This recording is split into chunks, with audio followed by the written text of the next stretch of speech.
Okay. So my website and thank you page both are on separate domains.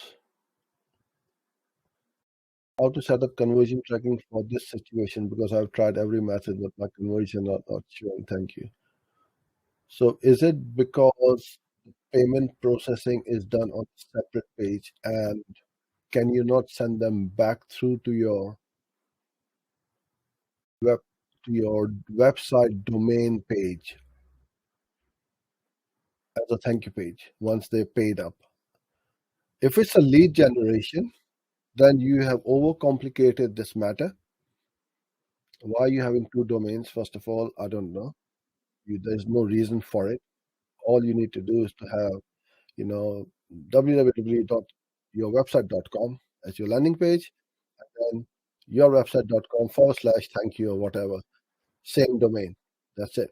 But if it's an e-commerce, which I know sometimes you have to take them to a separate domain, you make the payment, but then the forwarding redirect URL should be back onto your domain name, and that's where you will be able to set up your thank you page and your pixel. Because on those third party processing pages or payment pages, you can't put the pixel in.